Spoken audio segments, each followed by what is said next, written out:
I'm Kathy Cole, and this is Ron Robinson, and we're interviewing Frank Lanier at his home in Buell, Idaho. Born in 33 at Cricket Creek on Stanley Basin. How many children were in your family? 10. Were they all born at the same place? No, I was the only one born there that I know of. Oh. One was born in Lower Stanley, and the twins was born up at Grandma's house, Where's Which was Grandma's where? house? up on Meadow Creek. Grandma Merritt place. Bart was the first one. He was about the 5th or 6th kid, and he was the only one born in a hospital. Did you go to school up at Stanley? Yeah, I went there 8 years. Do you remember the teachers' names? Matty Hansen was my first teacher. What were some of the things you did? Oh, I don't know, whatever we wanted, I guess. Well, you had to milk cows every day. Yeah, well, that was a daily job. Twice And you a had day. to round them up before you could milk them? Right. We milked them wherever they were. We didn't put them in a pen or nothing. We did milk them wherever they was at. How many cows did you have? Probably 4 or 5. What did your mom and dad do for work? Well, Dad worked for the Forest Service sometimes, worked for the state, and then he was self-employed.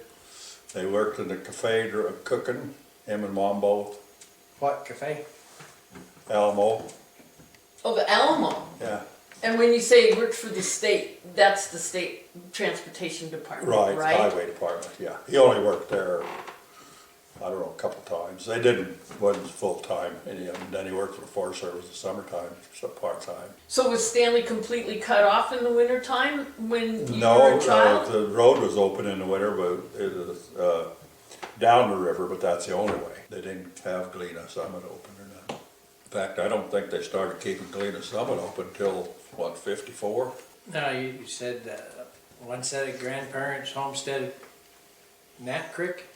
And Knapp Creek's where Dad and his brother and his mom came from West Virginia. What year did they homestead that? Do you know? 17, I think, when Dad did, or Grandma did. But my mom's family, they homesteaded in 07, At Meadow Creek. Meadow Creek. They were headed for Big Hole, Montana, and they didn't make it that far. Headed there from where? From Jackson, Montana, or Wyoming. Oh. They went from Jackson, Wyoming to Cherry Creek, Nevada, and then back up when it was headed for Big Hole, Montana. And they stayed in Stanley. In fact, they worked in Ketchum for putting up hay for the summer to get some money to get over the hill over there. So what did Stanley look like when you were growing up as a child? Well, it had, well, it's Danner cabins now, and the Shaw Garage, Rock Garage, and then it had, what, 4 bars. Had the Alamo, the Ace of Diamonds, Rod and Gun, that belonged to Bell, Dave Bell, I think he's the one that built it. And then the hotel that you guys had. And then Russell Vaughn had his shoe shop. He did leather work and stuff. And Juggy Neese had a gas station. And Preston had a gas station.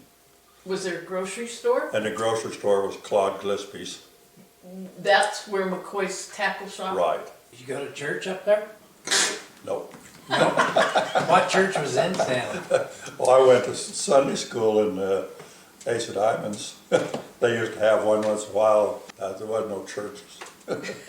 Well, we used to go salmon spearing up at Cape Horn Creek every year, 4th of July.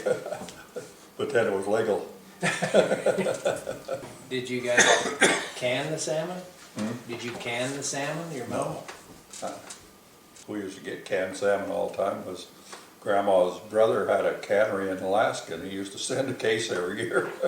Tell us anything about the rodeo grounds? Well, the only thing I can remember about the rodeo grounds, I went to the last rodeo they had there. Well, that was probably 38, 30 somewhere. I wasn't very old, I remember though.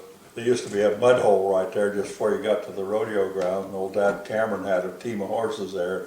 He'd charge everybody 50 cents to pull them out of the mud hole. I don't know who put the rodeo on, but Did you start getting jobs before you left Stanley? No.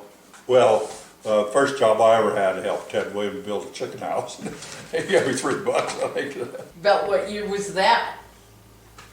Oh, probably 45, somewhere in there. Probably 10 years old or something like that. No, also, I take back, Wayne, my brother and I went on a pack trip into Big Meadows from some people staking claims over there. They were out of Boise, and Ted Williams took them in there, and we went in for 2 weeks. And we measured that mountain with off, and then put rock piers up for the stakes in there. And I was probably in 44, 45, probably 10, 12, 10 years old, 11. Did you go into the military? Yeah.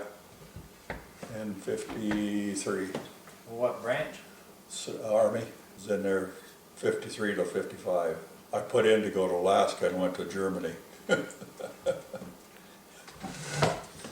Was over there 15 months, then came back to Fort Riley, Kansas. That's where I got out at. They were a bunch of old gamblers. So how'd you know about the gambling? Did you get to go in to wherever it was happening? You could go in John Ruffavini's and play dice. He'd play with you, take your dime or whatever you had. Gambling in all that places at that time. But you didn't work in any mines up at Stanley? No. Sawmills? No, first mine I was in was cobalt. When we got married in 56, and we went to cobalt. And we stayed there till 58, then went to work for state in 59. Out of Stanley? Yeah, And worked at Stanley for 6 years and then went to Haley. And you married in what year, and who'd you marry? 56, I don't know who she is. He's getting sentimental. Can't remember names. Where's Marilyn from? Marilyn's from Backy. Her maiden name? Twitchell. How'd you guys meet? If you're in Stanley and she's in Well, it's after we moved to Chalice. We moved to Chalice in 48. And then was partying in Mackey, I guess, when we met. Tell all our secrets. Did you get mail in the wintertime when you were snowed in at Stanley? Yeah, they came up the river. Oh. Yeah, they brought it. The road was open up the river. What's the most snow slides you remember on the river? Oh, I couldn't count that high. One day we plowed snow slides, and we'd go down the river and we'd start back up, and you'd see snowballs coming down the river, so you knew there was a slide above you, so you go put it out, take it out, turn around, go back. I bet there's probably 50 in one day.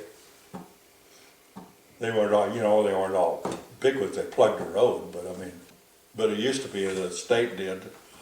When there was a Democratic governor, you had to have a Democratic boss. And when it was a Republican governor, you had to have a Republican boss. So Edgar Obenchain and the guy out there to catch him, they took turns of being boss. Is usually what they do. The one guy'd work for the other one, and they just switch positions. That's about what the years about being snowed in at Stanley, and they had to send in the National Guard. Well, it wasn't snowed in. It was the animals. They came in to get hay or feed into some of the animals because people had run out. What year was that? I don't know. It was in the 40s before we moved to Chalice. In the early 40s. So they sent in the National Guard to help open up areas that... Right. They brought a cat in there. I remember caterpillars, if they don't cut holes in the tracks, the snow builds up in there and breaks the tracks. They got to have soap.